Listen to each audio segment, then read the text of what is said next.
মৰমৰ ছাত্ৰ ছাত্ৰীসকল, আজি বহুদিন পিছত মই তোমালোকৰ বাবে ক্লাছ 6ৰ সাধাৰণ বিজ্ঞানৰ চেপ্টাৰ নম্বৰ 11 পানীৰ বিভিন্ন অৱস্থা এই চেপ্টাৰৰ যিখিনি অনুশীলনী প্ৰশ্ন উত্তৰ আছে এই ভিডিঅ'টোত তোমালোকৰ এই ভিডিঅ'টো যোগেদি মই তোমালোকক কৰি দেখুৱাম। গতিকে আহা কুৱেশ্যন নম্বৰ 1ত কি কৈছে। ফাৰ্ষ্ট কুৱেশ্যন দিয়া আছে, কিছুমান MCQ দিছে। তোমালোকৰ মোষ্ট প্ৰবলি তোমালোকৰ যিকেইটা 25টা MCQ আহে তাতো তেনেকুৱা ধৰণৰ কুৱেশ্যন আহিব পাৰে। গতিকে চোৱা কুৱেশ্যন নম্বৰ 1ত কি কৈছে, শুদ্ধ উত্তৰৰ গোলটো সম্পূৰ্ণকৈ পূৰ কৰা। নম্বৰ 1, মেঘ বা ডাৱৰ সৃষ্টিৰ মূল কাৰণটো হ'ল, চাৰিটা অপশ্যন দিছে, বাষ্পীভৱন, ঘনীভৱন, অধক্ষেপণ, বাষ্পীভৱন বা ঘনীভৱন। ইয়াৰ শুদ্ধ এনচাৰটো হ'ব ঘনীভৱন। ইয়াত দিয়া আছে বায়ুমণ্ডলৰ উপৰিভাগত জলীয় বাষ্প ঘনীভূত হৈ পানীৰ কণিকা হয়, যাক আমি মেঘ বুলি কওঁ। গতিকে মেঘ বা ডাৱৰ সৃষ্টিৰ মূল কাৰণটো হ'ব ঘনীভৱন। নেক্সট কুৱেশ্যন নম্বৰ 2, ঘনীভৱনৰ ফলত কি হয়? অপশ্যন কেইটা দিয়া আছে, পানীৰ পৰা জলীয় বাষ্পলৈ পৰিৱৰ্তন, জলীয় বাষ্পৰ পৰা পানীৰ কণিকা, পানীৰ কণিকাৰ পৰা মেঘ গঠন, মেঘৰ পৰা বৰষুণ। ইয়াৰ শুদ্ধ এনচাৰটো বি, জলীয় বাষ্পৰ পৰা পানীৰ কণিকা। তোমালোকে লিখিব পাৰা।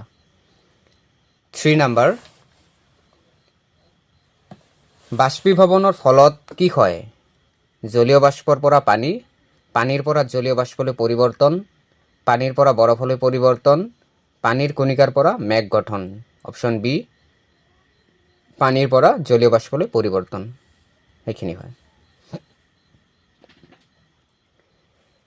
কুৱেশ্যন নম্বৰ 2, খালী ঠাই পূৰ কৰা। কেইটামান খালী ঠাই দিয়া আছে।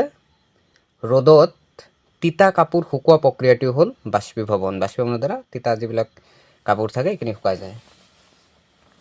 2 নম্বৰ, পানীৰ গোটা অৱস্থা হ'ল, পানীৰ যিটো গোটা অৱস্থা থাকে তাক আমি বৰফ বুলি কওঁ, আৰু গেছীয় যিটো অৱস্থা থাকে সেইটো হ'ল জলীয় বাষ্প। 3 নম্বৰ, ইয়াত আছোঁ, বায়ুমণ্ডল অতি ঠাণ্ডা হ'লে পানীৰ টোপালবোৰক বৰফ বা নিয়ৰলৈ পৰিণত হয়। আকৃতিৰ পৰিৱৰ্তন নোহোৱা পানীৰ যিটো অৱস্থা থাকে সেইটো হ'ল গোটা অৱস্থা। গোটা অৱস্থাত আকৃতিৰ পৰিৱৰ্তন নহয়। বাকী জলীয় অৱস্থাত পানীৰ যিটো কণ্টেইনাৰত তোমালোকে ৰাখা তাৰে নিৰ্দিষ্ট আকৃতি লৈ লয়। 5 নম্বৰ,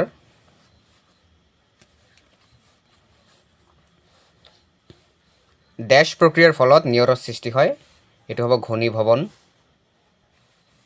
3 নম্বৰ, তলত দিয়া ঘটনাবোৰ কি প্ৰক্ৰিয়াৰ লগত জড়িত? বাষ্পীভৱন নে ঘনীভৱন? চাবা, উত্তপ্ত লুৰ দণ্ড এডালত পানী ছটিয়ালে পানীৰ ভাপ ওলায়, এইটো হ'ব বাষ্পীভৱন। বৰফযুক্ত ঠাণ্ডা পানী থকা গিলাচৰ পৃষ্ঠত পানীৰ টোপাল জমা হয়, ঘনীভৱন। মাটিৰ পাত্ৰত বা মাটিৰ পাত্ৰৰ কুলাৰত বা পানী বা খাদ্য সামগ্ৰী ৰাখিলে বহু দিনলৈ ভালে থাকে, বাষ্পীভৱন। মাটিৰ কলহৰ পানী ধাতুৰ পাত্ৰত ৰখা পানীতকৈ শীতল, বাষ্পীভৱন। তলৰ উক্তিবোৰৰ কাৰণ ব্যাখ্যা কৰা। ইয়াত এটা উক্তি দিয়া আছে, বৰষুণ দি থকা অৱস্থাত বা শীতকালত খিৰিকীবোৰ বন্ধ কৰি গাড়ী এখন চলাই থাকিলে সন্মুখৰ আৰু খিৰিকীৰ আইনাবোৰ ধোৱা ধোৱা দেখি। এই উক্তিটোৰ কাৰণটো কি? কিয় তোমালোকে ধোৱা ধোৱা দেখা পোৱা? এইটো এনচাৰ লিখিব দিছে। মই এইখিনি এনচাৰলৈকে মই এইটো ভিডিঅ'ত কৰিম। পাছৰ ভিডিঅ'ত মই বেলেগ এটা ভিডিঅ' মই লৈ আহিম। 401, ইয়াৰ কাৰণটো হ'ল ঘনীভৱন। গাড়ীৰ ভিতৰত থকা যাত্ৰীসকলৰ উশাহ নিশাহৰ ফলত ওলোৱা গৰম জলীয় বাষ্পবোৰ যেতিয়া বাহিৰৰ ঠাণ্ডা বতৰৰ সংস্পৰ্শলৈ আহে তেতিয়া সেইবোৰ চেঁচা হৈ পানীৰ সৰু সৰু কণিকাত পৰিণত হয় আৰু আইনাখনত জমা হয়। সেইবাবে আমি আইনাখনত ধোৱা দেখোঁ বা আইনাখন ধোৱা দেখি।